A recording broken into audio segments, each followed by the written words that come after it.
Ladies and gentlemen, welcome to another episode of Rucking Good Pod. In this episode, I am in Nerang on the Gold Coast and catching up with entrepreneur AJ Williams. Now, AJ and I share a bit of a similar upbringing, a bit rough, bit poor, bit of domestic violence sprinkled in, but we think that resilience that it built has turned us into the entrepreneurs that we are today. All the stuff that we talk about in this episode, hope you enjoy. Do you know Cam Bostock? He's an Aussie, like a through hiker. So he did that Pacific Coast Trail from Mexico to Canada. Yeah. He's done he's done the north to the South Island of New Zealand. He just spent 3 months down at the Alpine Trails. Yeah. But he's just this hiker, and he found our packs and he uses them for training. Yeah. But why was I telling you that?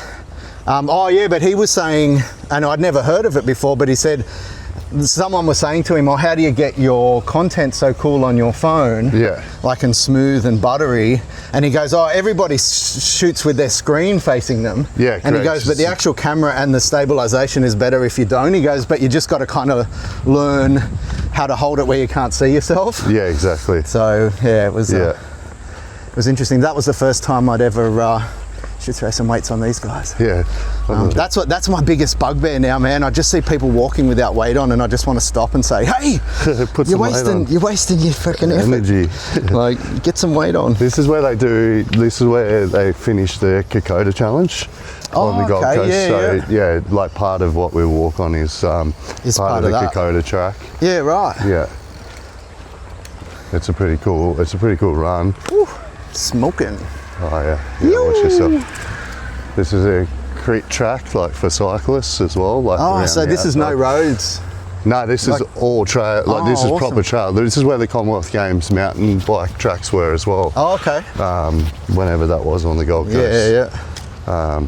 And are you like born and bred Goldie? Yeah, Tweed. I was born in Tweed Heads Hospital. Yep. So I grew up in like West Tweed and Coolangatta. Awesome. Down there, which is a great part of the world. So you're not one of the 16 million that flew in during COVID? No. I think half of Melbourne ended up here during COVID. In Sydney, it's crazy. Yeah. It's actually crazy. It's really insane, like how many people actually live here now. Like with the rental crisis and stuff that you see. You used to be able to get a rental real easy. I own my place, but like you just see it constantly on the news that no one can get places because so many people moved here. Yeah, it's we got similar. We're on the Central Coast. So we got a lot of Sydney people that still wanted, like, when people worked out they could work remotely.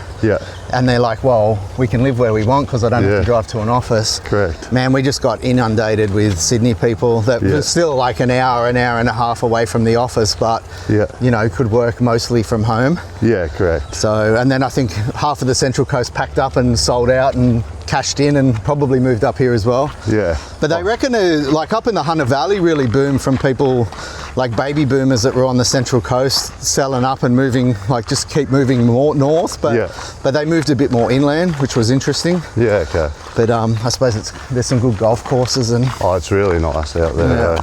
So you've definitely seen lots of changes around here in 100%. Your, how old are you now? I'm 37. Oh yeah, cool, whippersnapper. Yeah, I definitely notice it. Even now, I'll be like, I'll go to a meeting or whatever, and I'll go, I'll be there in 10 minutes. And I get in the car and I'm like, this is taking me an hour. Like, it's not 10 minutes anymore. Like, it catches me out quite a bit when, like, I'm just so used to be able to drive from Coolangatta to like surface in 15 minutes along the Gold Coast Highway, even like 5 years ago.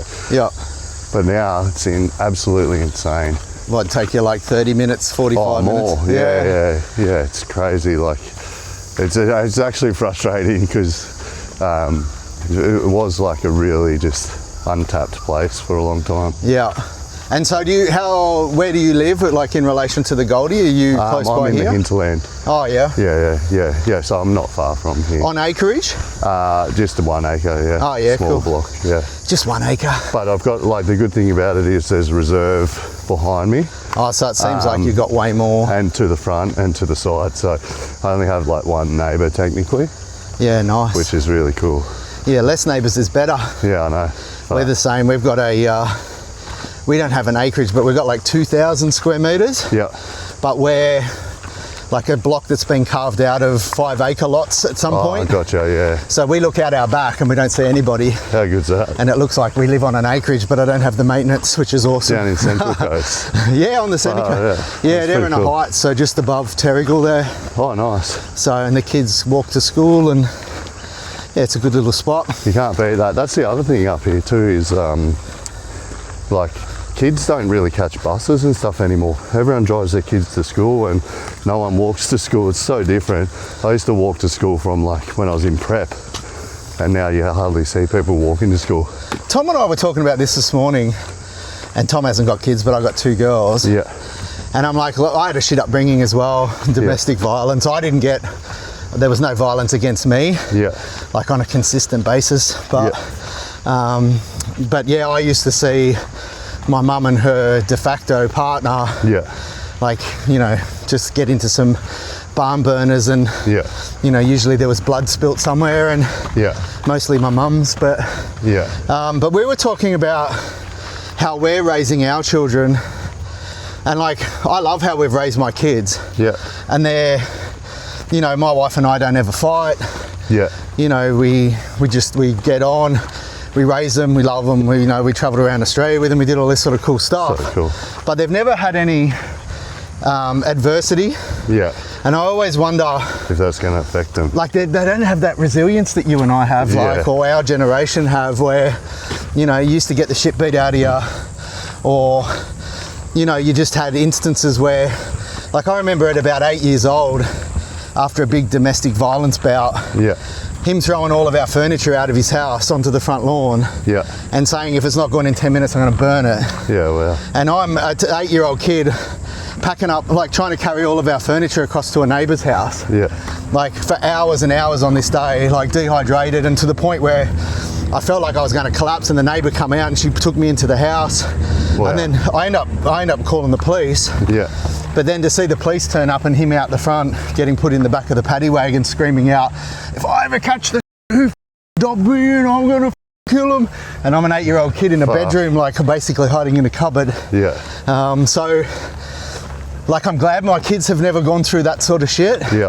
But I also too think, like, I think that sort of molded me to what I'm into, like what I do now. Correct, And I just think, I don't know, I just kind of always have that thought that, is there a bit of a disservice that they don't really have that adversity, and is that not building resilience? And you know, I'm so aligned with that, obviously, same upbringing, and then I'm pretty over the top with how I bring up my kids now to ensure that they don't have that. But I do get worried about the resilience piece, because it's the reason that I've been able to, like, chip away at businesses. Like, I've had a couple of other businesses and haven't been that successful, but because I've grown up, like, not having anything, I'm not afraid to, like, lose anything and just keep taking those risks until I get a reward, and I'll just keep showing up.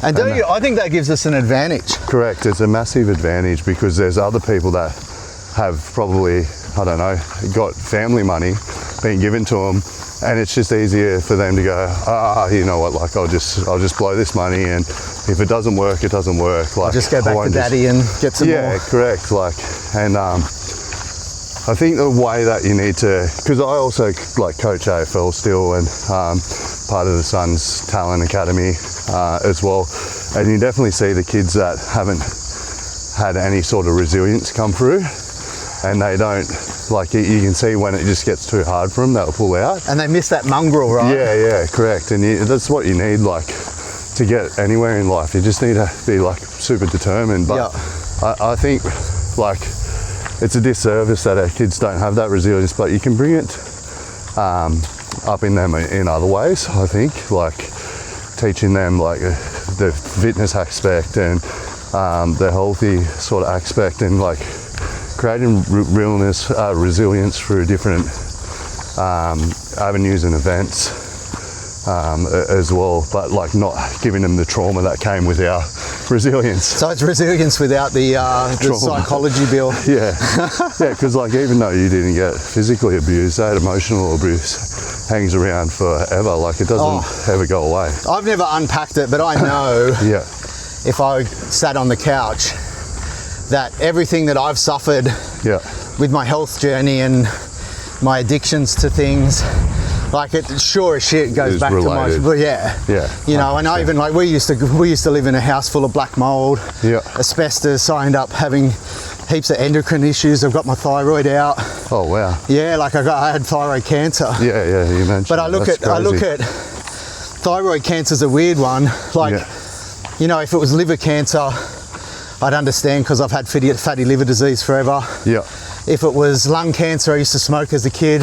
yeah, But for thyroid, I don't think it's like, it's kind of separate. yeah, And I think it's very much probably hinged back to the shitty houses that we grew up in. correct. Yeah. You know, that wet, moldy, yeah. shit environment. Thyroid controls everything, right? Like, And like when you look at both ends, I've always struggled with thyroid regulation and testosterone regulation. yeah, okay. And like, even to the point where these endocrinologists are kind of like, how have you done so much in your life Yeah. at the levels of where everything is? And I think that's bloody resilience, right? Yeah, You just work with what you got to make what you can happen. So I think testosterone has a lot to do with trauma as well, because I have always got like my bloods done and stuff because I've been sick like a fair bit, and it's always shows up like real low testosterone.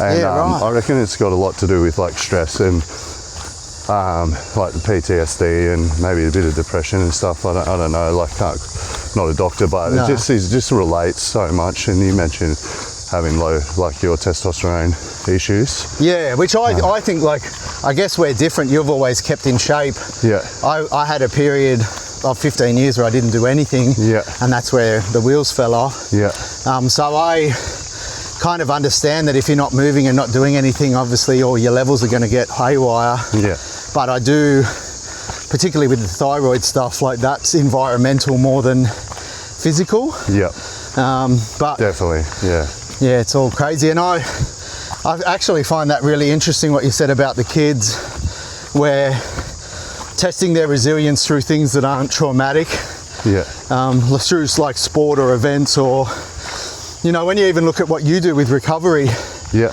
like I remember taking it made me think of it when you were saying it, yeah, my eldest, Chloe, who's turning 16, like I remember taking her to a recovery centre that Yeah. I was going to, and like I let her tap out yeah, of the cold plunge, and it's that nurturing thing that you've got yeah, where you're like, oh look, I like it, but you don't have to like it.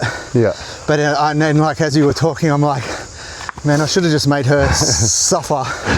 And like, in a good way. yeah, well, and Yeah. like she's not going to get trauma from an ice bath experience. No, You wouldn't hope. hope not. Yeah. But No, definitely. It's a good thing, like putting them through those different things. Like ice bath, sauna is another one that's like creates a lot of resilience, because like you're sitting in the heat, it's easier to just like get up and get out. yes. And when you just haven't had enough, but if you can like work out your breath, you know how many minutes you want to be in there. I tend to be in there for 19 minutes at 90 degrees, and it does get really tough, and there's like a lot of times where I'm like, oh no, I've got to get out of here, it's too hot.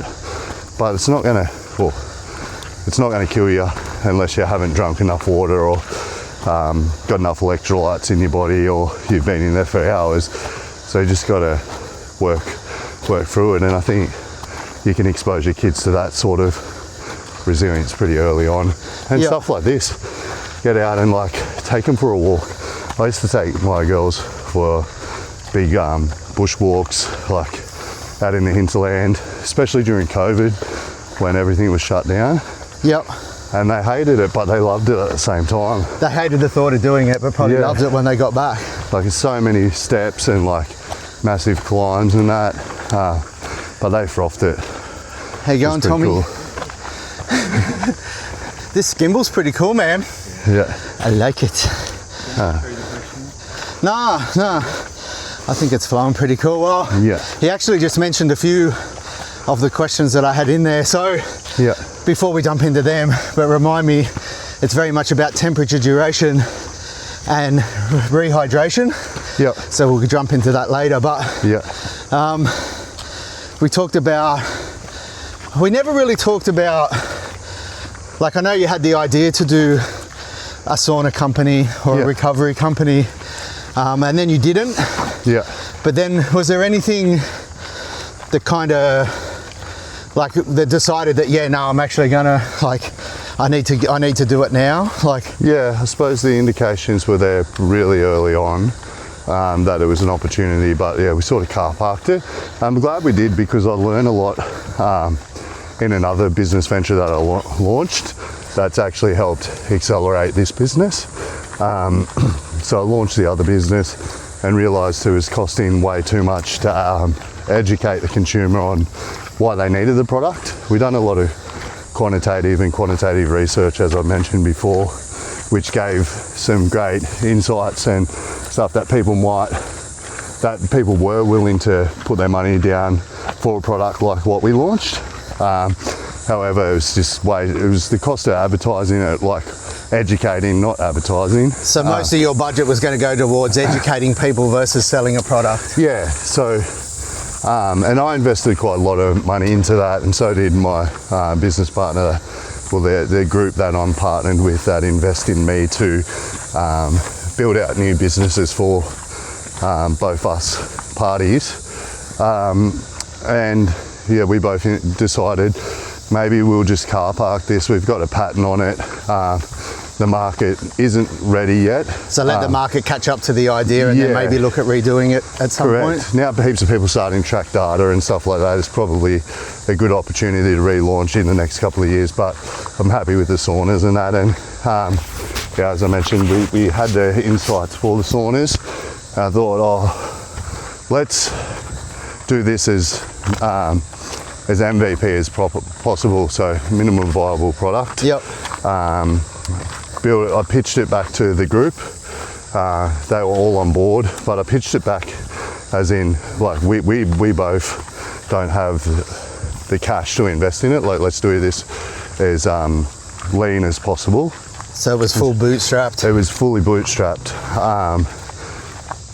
Found the factory, sourced the products, negotiated really good terms, which is something that I'm skilled at with sourcing and product and stuff. Build out the products with the factory and leverage them a lot to help with the designs based off of my design thinking. Yep. And then I built out a website sort of in 1 or 2 days.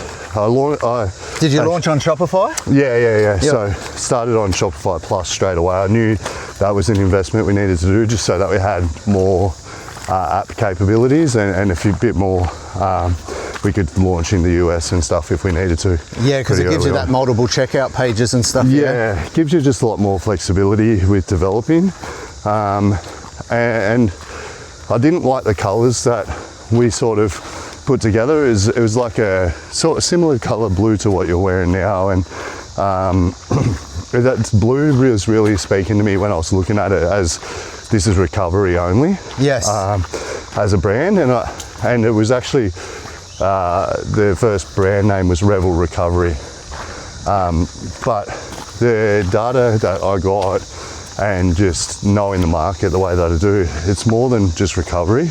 Recovery is super niche. It's more about longevity, health and wellness, and making it accessible to everybody. And even performance too, I guess, coming from your background as well. Correct. Like recovery ties to performance and stuff. I just didn't want to be just a recovery brand. I wanted to be more that like that wellness brand, that lifestyle brand. So we put our heads together, decided on a earthy green, launched that, and it just looked a lot better. because it's more relatable to like longevity and wellness. Yeah, awesome. And where does the name come from? Revel, it's Revel in recovery was how it sort of came from, like revel in wellness. Yeah. Like just that. So it's definitely Revel, because I think I've called it Revel. Yeah. And now I was like, I'm going to have to ask him what the pronunciation is. It's Revel. Revel. We sort of come up with a few different names, and that's what sort of stuck the most. Built out the website, launched it. I think we had sales the first day that it was launched without having any physical product too. I put everything on pre-order, just to test the market. Well, someone smart once said to me, if you're ever thinking of doing anything, create the brand first, create a website, put any like a product on it, or the product that you're thinking, launch it, run some ads on it, see what the result of that is. He said before you even source anything, and he said because you can always refund the money, and just say, oh hey guys, we've had some troubles with manufacturing, we'll be back in contact when we're ready to go. Correct. But he goes, there's no better way to kind of test your idea out than to run ads to something that looks like it's a product, but you don't actually have a product yet. Correct. Test, don't guess. But I'd already done like a initial order to the factory. I sort of knew what I wanted, what products, and it got the manufacturing underway, but manufacturing was sort of 90 days before customers would receive the product. And launched it, started selling really fast. We launched it in September 2023, and our first product hit Australian land in January 2024. I hadn't seen the product in person, and we'd already had a couple of mil of sales. Nice. Which came with a lot of challenges, right? Like sizing was a challenge.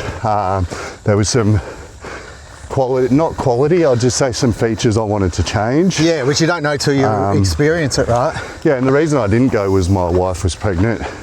Normally I'd just jet off to China and tick everything off over there. But I just trusted my gut and process.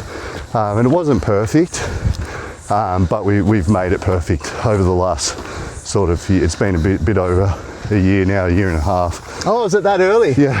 Well, I must have found you pretty early in your journey then. We've been talking on email quite a bit for a while. Correct. My whole launch strategy and stuff was pretty thought out and well done, and it just set us up to be in a really good position for the brand early on. And I just had a competitor message me today and just say, it was something along the lines of like, thank you for like changing the wellness market. Like there was all these high-end products that were overcharged, overpriced stuff, and you've set a whole new standard for the industry, which was pretty cool to see. And he's a competitor or a client? Competitor, Oh wow. So that's pretty another cool. company. I noticed that they were following me yesterday, so I just followed them back because like we get copied a lot in Australia. And Australians have that like, let's copy everything mentality, versus Americans are like more collaborative. They'll partner with different brands that are in the same industry. And I take that mindset, right? Like the market's massive. Like there's a big market. If you can work and collaborate together and it's the compete. rising tide lifts all boats, right? Yeah, correct. That's the exact analogy I use all the time. There's another good one that you'll like that I heard was like, build the biggest building, don't tear the others down. That's another good one. That's cool. That's exactly what I'm doing. I'm trying to build the biggest building, and it's not like about it's pretty cliche to say this, but it's not about the financial gain for me, because like I've grown up with nothing before. I'm pretty comfortable financially now. Like I don't have to earn a lot to be happy, because like fulfilling stuff for me is more experiences. Versus it's money more in about bank. like helping people reset, to change their habits and like live like happier, longer, healthier lives. And our products, they can genuinely do that. Like they can really change people's lives, and for me that's like everything. Like I love seeing the results of our products impact other people's lives. Like, it's really cool now. Me and my business partner Dan, who's my best mate as well, we used to go to this, well, we still sometimes go there, but it's called Grounds at Currumbin. It's a wellness centre. It's got the ice bath, this big wood-fired sauna. It's massive, community type thing, and a few ice baths and all of that. But we'd go down on a Friday afternoon and do our meeting beforehand, catch up, just check in, and then go and sauna and ice bath. Yep. And we noticed like a whole heap of tradies and stuff coming in, and that people was you just, wouldn't expect. Right? Yeah, that was like so rewarding for me, because like obviously growing up with a stepfather that worked on the roads, would come home in high vis, pissed as, like abusive, versus now this whole like new generation is, I'm going to go to work hard, and I'm going to go recover, rather go drink piss on a Friday afternoon with the boys. I'm going to go and like spend some time like learning or healing or whatever that person's doing, just getting better every day. I think like it's pretty cool, like to see that was a light bulb moment for me when I seen that, because you think of tradies and you go, oh, they just want to go to the pub. Yeah, get on. Now they want to be on Friday night. They want to be recovered, so Saturday morning they can wake up and go to run club. Yeah, exactly. It's just a whole different generation. I actually froth that. Like, I'm so excited to see. Like, I've got 3 girls.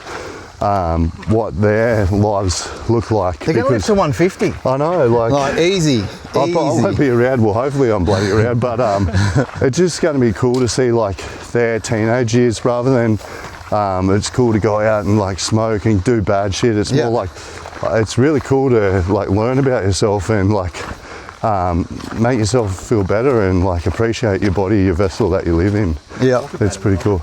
Be open and talk and like express yourself. Yeah, correct. Don't hold yourself down. Yeah, I was captain bottler, eh? Like I would bottle everything, like until it exploded. Yeah, like it was only like me and my wife got married. Like even when we got married, she still didn't realise that I grew up in housing commission. I'd hid it from everyone. But like even my friends' parents, they would drop me off at a house down the street. I'd get out of the car and I'd just run home. Like and no one ever really knew where you lived. No one knew. And then like even one of my mates that I grew up with, his parents, his dad's the head doctor of the Gold Coast Suns, and he's the head physio. And growing up, like he had this remarkable place. And we caught up for coffee like, I don't know, 8 months ago, and I told him the story of everything. He was just blown away. He was gobsmacked, didn't have any clue. I had no idea, like had absolutely no idea what you went through. At the time they're probably all going, how come AJ doesn't invite us over to his house? Yeah. Well, I just like isolated myself all the time and just, I don't know, I thought I was a bit of a loser that could play footy. Right. Like I just never said, I was susceptible to bullying a fair bit growing up, and even though like one good thing my stepdad taught me was how to fight from a young age. He took me to the boxing gym at 4, and then I got into taekwondo and then jiu-jitsu and then MMA. Cool. Before it was trendy to do so. Yeah. I had a fight. Everyone's doing jiu-jitsu now. Oh, I know. Last time I fought was in 2013, and that was really before it was cool. Yeah. This is the last of the hill, by the way. Tom's like, downhill. Yeah. It's all downhill now. Tom loves working with me. It's like a job and a gym membership all in one. Yeah, good. I love that, but yeah. So that's awesome, and you've seen obviously the big spike in longevity and wellness and health and stuff. Yeah. For people who haven't experienced sauna, like what's the recommendation in regard to temperature? Yep. In regard to timing? Yeah. You mentioned you do 90 minutes, but I don't know if there's any science behind that. Yeah, there's science behind that, I suppose. And like, are just other things that they need to be mindful of, like, you know, rehydrating if they're going 2-3 times a week. Yeah. Like, so length of time, temperature, how many times a week, like, just as a beginner's playbook, what would you recommend? Yeah, so heat acclimation is actually a thing. You don't want to like just go straight into doing 19 minutes at like 90 degrees. There's all the science behind it. So the science says that, like, it's particularly for men, but also women, is that if you sauna 4 to 5 times a week, for 19 minutes at 80 degrees in a traditional sauna. For infrared, you need to sit in there a bit longer, but you can sit in there at lower temps. Yep. Just a bit longer. There's a bike coming. You can reduce your risk of all-cause mortality by 57%, I think it is, the number, which is insane. Like, when you hear about that and you go, oh shit, like, sitting in a hot sauna is gonna like impact my life that much. Like, what am I doing what I'm doing here? Like it's so easy to sit in. Yeah, go this way. Does it do a loop? Yeah, it just loops around. Sitting in the sauna is easy when you think about it that way. Like, you're increasing your lifespan, well, your ability to live longer and healthier as well by quite a bit. But yeah, I do minimum 4 times a week at 19 minutes, and 19 minutes is a random number, but that's what all those Finnish studies have come out to equate to. It's 19 minutes at 80 degrees. Wow. And that's beneficial for like men, women, everyone. So that's like a general health kind of. Yeah. And does it matter if you stay, like, is that the optimum time where you want to be doing at least that, but if you want to do more, you know, feel free, or is it like try to set the timer and that's the... Yeah, I think it's just set the timer. Yep. And go to 19 minutes for like overall health. If you're looking at like growth hormone and stuff like that, because it's great for men and women for like replenishing everything, and just from a hormonal standpoint, side of things. Yep. You can do different methods. So you can go do like a cycle, so 20 minutes in the sauna, and then wait 20 minutes, 30 minutes, and then get back in it. Oh, so cycle that 19, 20 minutes. Yeah. So do it on the same day, but then you have a rest in between, like for 30 minutes, and that can increase your growth hormone by like 10%, like 10 times your growth hormone and stuff. Jeez, I need that. Yeah, I know, but when women think of growth hormone and they think of it, it's going to make me look like a bodybuilder. It's completely not. That's why they don't go to the gym too. Yeah. So women are a bit harder to get in the sauna too, because got to worry about like washing your hair and stuff, like sweating, or always washing your hair. But you can get sauna hats, and they stop your hair from sweating and stinking as much. Cool. So you don't have to wash it every time you get in the sauna. On that hygiene thing, Yep. like, obviously people aren't going to run out and buy a sauna just to try it. Yeah. So they're probably going to have their first experience in a public sauna. Yeah. Is there any tips and tricks to look out for or avoid, or like, is there anything that you can do if you're going to jump into a public sauna to from a hygienic standpoint? Yeah. I think personally, I would stick clear of a gym sauna. Yeah. Because they're like less maintained, especially if it's 24-hour gym. I'd probably go to, like, for hygiene wise, I'd go to, like, you know, the recovery centres, the City Cave type things. City Caves only have infrared saunas. Yep. And if you are starting out in sauning, that's probably like the best route to follow, is like jump in an infrared sauna. It doesn't need to be as hot. They only tend to go to 65, 70 degrees. And the benefits in infrared sauna are actually from 45 degrees to sort of 55 degrees. Oh, so you don't actually need it as hot to get the same benefit. Which is a concept no one understands. But you just look at the science and the data, and you're like, okay, that sort of makes sense now. And I think for people too, like, my wife's got asthma. Yep. And she really struggles in a traditional sauna. Yeah, okay. Where it's steamy, like, it's just hard breath-wise for her. Where I think she prefers an infrared, because just from a breath perspective. So if anyone's asthmatic or has some breathing issues, they're probably better off jumping in an infrared. Yeah, correct. And jump in one that's got like, make sure it's like hypoallergenic as well. And like I would suggest jumping in one that's got like cedar. inside rather than like spruce or whatever, like a cheaper timber. Yep. And that will help with the asthma. But there's like a lot of respiratory benefits for saunaing and stuff. Like the biggest thing is it improves your circulation. It helps with like breathing and stuff like that as well. Helps with inflammation, helps with skin issues. Infrared's great for skin issues, but so is traditional. Is that like for eczema and dermatitis and stuff like that? All of that sort of stuff, because it helps with like collagen reproduction and all of those type of things. Yeah, that's interesting. Actually, my daughter gets stuff on her hands. Yeah. And I don't know if it's eczema or dermatitis or whatever it is. Yeah. Zero boots. Yeah. But she doesn't have any problems in summer. Yeah, right. Like she only gets it in the winter. And we actually, we were traveling around Oz and we went from Exmouth, we were over at Exmouth in the winter, which was just gorgeous. Yeah. And then went back across the Nullarbor, ended up at Kangaroo Island and in South Australia. And we was planning on spending all spring in South Australia, but the cold from being in Exmouth to then being in South Australia just sucked the life out of my kids. Yeah. And then, and plus Chloe's hands got really, like I don't even know what it is, but yeah, so we packed up. We weren't planning on coming to Queensland, but we'd missed Melbourne altogether. Oh no!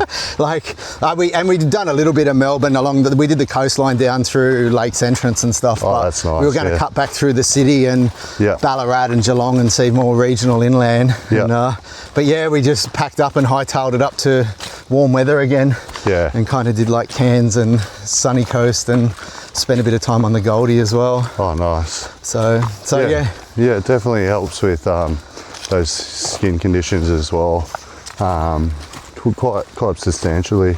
It improves your cardiovascular like dramatically. I haven't done too much running for the past sort of 4 months, 6 months, and I went and done my VO2 max, and I've really only been sauning in an ice bath and every day and just doing like some strength training at home. And my VO2 max was 60.2, so that's in the top 1% of the population for that, which surprised me because I thought it was going to be like a lot lower.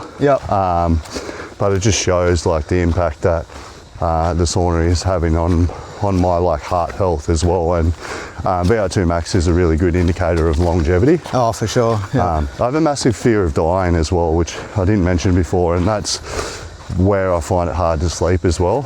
And that's because like I feel like I was robbed of a childhood, and I just want to experience as much as I can with my daughters and see them growing up, and give them the experiences that I seen all the other kids having that I didn't really have. And then you get anxious thinking about that you might not be there. Yeah, correct. Like, and just it starts up the here, monkey brain, and just spirals down into this. Like, and have you learned any like breathwork techniques or mindfulness techniques to kind of counteract that? Yeah, I do this in the sauna and stuff when I'm struggling as well, and the ice bath in particular. I do like a 4, 7, 8 breathing, so in for 4, hold for 7, out for 8, and I do sort of like 6 to 8 reps of that, and that really like helps me get through like a little tough time as well. Yeah, right. But when you're in that mindset of like everything's crashing, the world's collapsing, it's really hard to pull yourself into some breath work. Yeah, for sure. But I think like the resilience that I've created from the sauna and ice bath definitely helps with that a lot as well. It definitely helps me with doing hard things, like having hard conversations as well. Putting myself out there. I don't reckon I probably would have started telling people about my journey if it wasn't for me like putting myself in to the ice bath and sauna every day pretty much, and creating that like, you know what, like everything's okay. Well, it's a stressor. Yeah. Like, so if you're doing little mini stresses on the daily, which like, I don't care who you are, like getting into a cold, like getting into an ice bath at anywhere between 0 and 5 degrees is bloody uncomfortable. Like it's even if you're doing it daily, it's still the most, like for me, I haven't been plunging of late, but I still do a cold shower every morning. So I get up early, forget first light, do my ruck, do my hills, get back, And it's, man, the cold shower is the thing I hate the most in my whole day's activity. Like, I hate it. Until you get out of it. Oh, and then, but I get out of it. I just dry, like I just drip dry. Yeah. And you know, I'll start doing some emails on my phone as I'm standing naked in the ensuite. and I just, but it's the thing that once it's said and done, it's the best thing in my day. Like the feeling I feel when I get out of that shower and then get back to temperature. And the only reason I do that is so for me, I'm a big proponent of, like, I used to be obsessed with scales. Yeah. And I'd yo-yo diet and everything would be about losing weight and scales. But now I call it scans over scales. Yeah. And so I'm actually happy if I'm putting on weight. Yeah. But I'm jumping in the DEXA scan and realizing that my body fat percentage is going down. Dropping, but my muscle mass is going up, or my bone density is improving. Yeah. So, you know, and when I switched that over, it was almost an unlock. Like, I've been trapped for 10 years of just continuously every Monday starting a new thing. Yeah. And then by Wednesday, falling off. But visceral fat is just hard to budge. It definitely is. So for me, that's when I started doing the cold and then heat up naturally, because I heard on a potty somewhere that, you know, that'll activate your brown fat. Yeah, correct. You do 11 minutes a week in anything sort of under 15 degrees. Accumulate 11 minutes a week, and you can increase your brown fat quite significantly, which then removes visceral fat and all of that crap. So brown, do you know a bit about brown fat?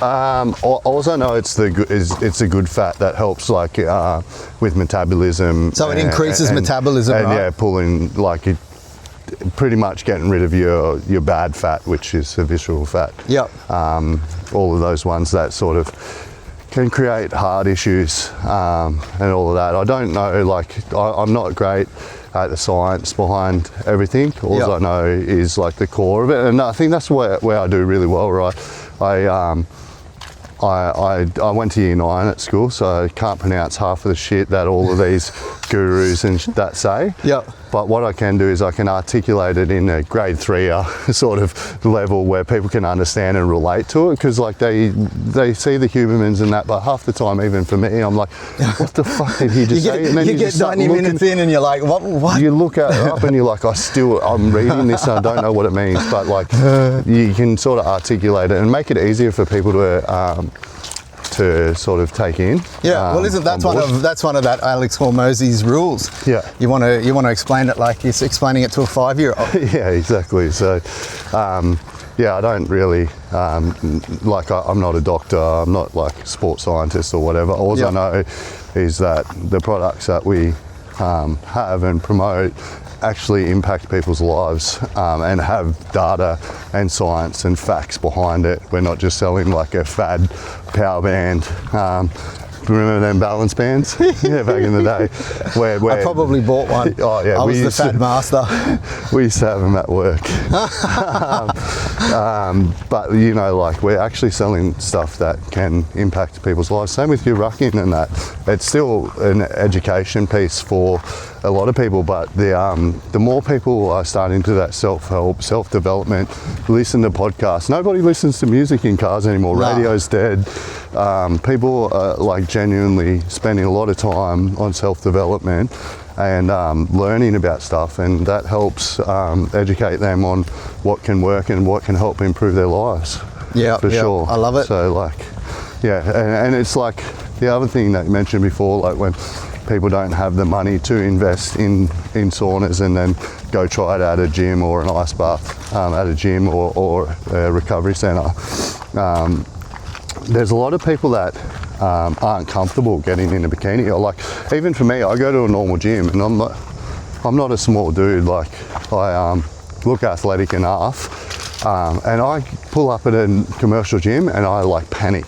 Look at the rig on that dude. Well, not even that. It's just I feel so out of place. Yeah. I feel uncomfortable. I'm not a guy that stands in front of the mirror flexing and stuff, and I don't see myself as that.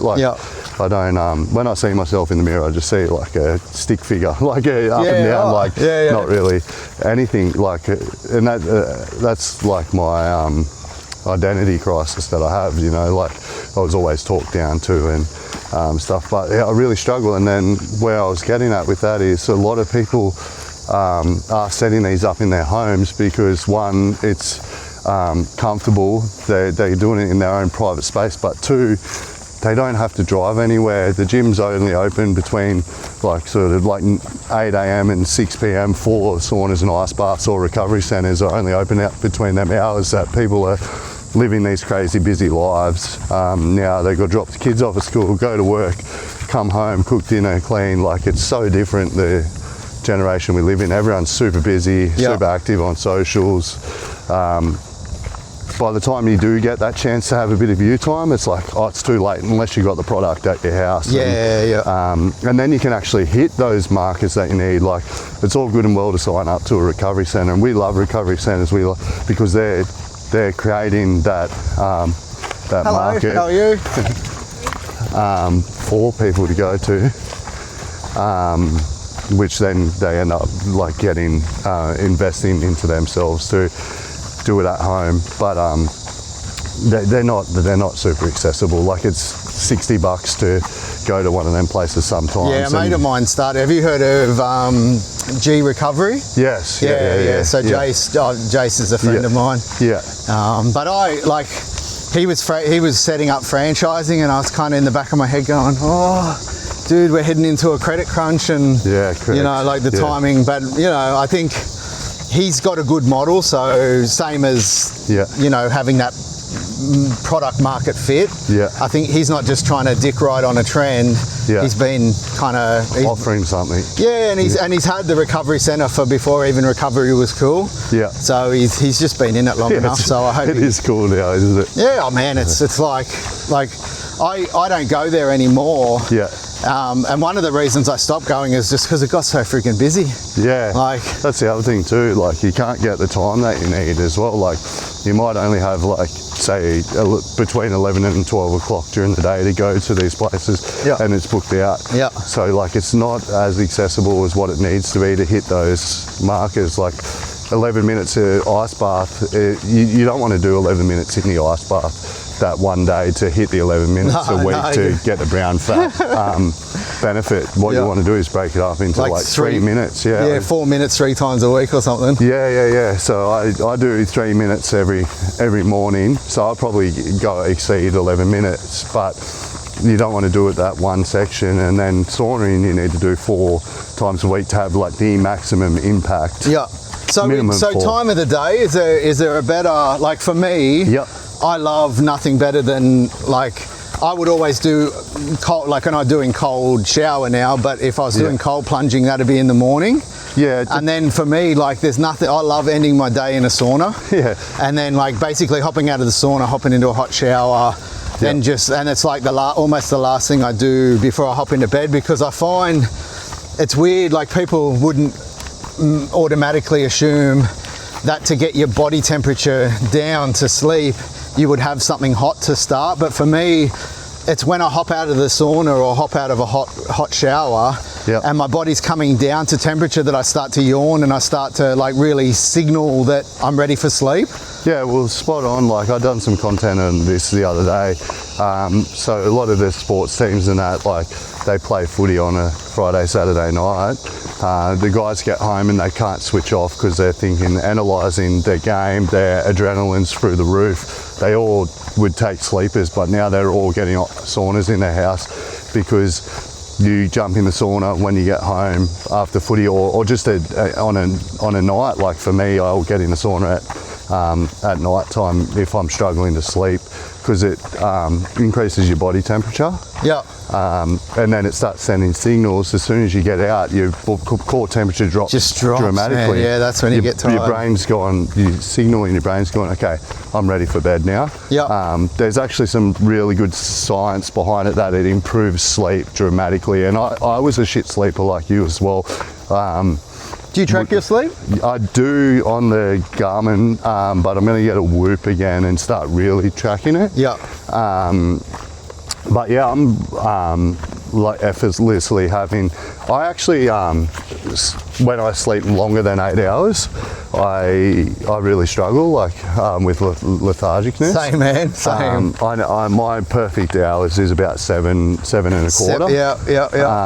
That's perfect for me. But I'm like constantly, now that I'm like so zoned in on my sauna and ice bath, having like 8+ hours sleep. Sometimes I've been sleeping like 10, 12 hours, and it's just like, it's insane. Like, it's so good for me. I'd rather do that, like, because then I can be present for the people that need me the most as well. It's like you can go hard at times in the business that you're required to go hard, right? Like, there's when I was building the website, I stayed up the whole night and built it because I just was so locked in. Yeah. But it's so bad for you. Like, that's where people. ADHD as well. Yeah, a lot. I'm undiagnosed, but I've 100% got it. Like, I've got to do those breathing methods in the ice bath, because my brain's so active that I'm like, all right, on to the next thing. And I'm like, it's only 3 minutes, mate, just stay in here. Like, just breathe through it. It's not like I'm struggling to sit in there, but it doesn't get easier, the ice bath. So, like, there's times when it's required to have those late nights, but like shift workers and that, they're so at risk for heart disease. It's the worst thing ever, right? And cancers as well, because your body's not like recovering. Well, you just got no circadian rhythm. Correct. Especially, a mate of mine used to be a printer for back when newspapers were a thing. Yeah. And so he did shift work, but it was never.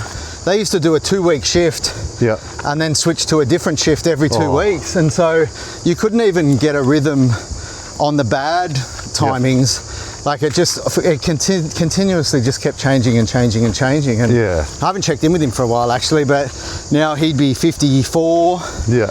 Like, I'd be interested to see if he's finding any ill effects of that. I think there's shift work. Don't quote me on this, but I think there's some like data that shift workers, like when you work like a year of shift, like night shift, it like equates to like taking almost 10 years off your life. Like, it's insane. Like, that's how much damage it has on the human body, because we're designed like no alarm clock. Well, we're out in nature. Yeah. Well, you do everything in light. Like, if you were back in caveman days, like they talk about, you wake up in the morning, go hunt your food, come back, cook dinner, and you're in bed at night. Yeah, and as soon as it's dark, you're sleeping till it's light again, and then you first light out hunting, doing your stuff. Yeah. Yeah, we've turned that on its head, haven't we? To get back to your question, my personal preference is I sauna and ice bath in the morning. Yep. So like I'll train in the morning. Sometimes I'll sauna before I run, and that really helps with like elasticity and stuff in my muscles and blood flow and stuff to help with like longer runs, which just sounds crazy. Go get hot and sweaty before you run, but it's kind of like a warm up, isn't it? Yeah, correct. It is a forced warm up. It is a warm up. But genuinely, like, I'll train at home in the morning and then I'll go sauna and then jump in the ice bath, and it sort of sets me up for the day. You can ice bath at night, but it's definitely about like knowing your body the most. Like, you can listen to all this science and data and stuff, but realistically, you know your body the most. And how it responds to certain things, because DNA is different in everybody. Things react differently. So some people, the ice bath will really work wonders in the morning. And give you that energy you need. And then if you've done it at night time, you might get like that and too much energy going to bed. So like, my preference would be for people to ice bath in the morning and sauna in the afternoon. But if you got to do both at the same time, just do it in the morning. Get up early, get it done. Set yourself up for a good day ahead. Yeah. Nice. And with cold plunge, we've been talking probably mostly about saunas, because you are called Revel saunas. Revel saunas. Revel. I know, like, it came out with the blaze of glory, and you know, I used to make jokes on LinkedIn that, are you even an entrepreneur if you don't ice bath? That was a thing. But then there's been some stuff coming out that's kind of been placing it in the maybe not as good for you as you originally thought bucket. I don't know if you've seen any of that. Yeah, I definitely have seen that, but as I mentioned before, you know your body the most and how it responds to things, and you can't tell somebody that they're going to get a certain response. They're going to know themselves what response they get, I think. And there is some negativity around it, and I just think that's just a bit of lack of education and just personal opinions based on their responses. There are some studies starting to come out, like saunas have been around for years and years. That so many studies have been done, versus ice baths, they've just become sort of a hot topic the last couple of months. But from a sports and performance recovery side of things, they started out as like a garbage bin with some ice bags, but then the science and data that come out was that's not effective, because your body creates a thermal layer. That thermal layer heats the water up around you. Does that matter if it makes you feel better? You know what I mean? Yeah, like for me, ice baths, like I've always been fairly inflamed because I've just always ate like a dickhead. And like, I think the biggest thing an ice bath did for me, like who knows what it did long-term, longevity, but whatever scientifically, but if I hop out of that ice bath and I don't feel puffy and I feel awesome. Skin feels tight. Why wouldn't you just do it for that reason? So correct. Yeah, exactly what I was getting at. Like, you know your body the most, and if you feel like it's doing something for you, it is doing something for you. It's not just something that's made up in your head. I think they just cop slack because people get jealous and don't understand or use them. There are some things around diminishing returns with ice bath that are coming out at the moment, and it's like highly athletic people, the more they use the ice bath, the less returns they get for it. And that's the same with everything, right? Like 11 minutes, you're increasing your brown fat.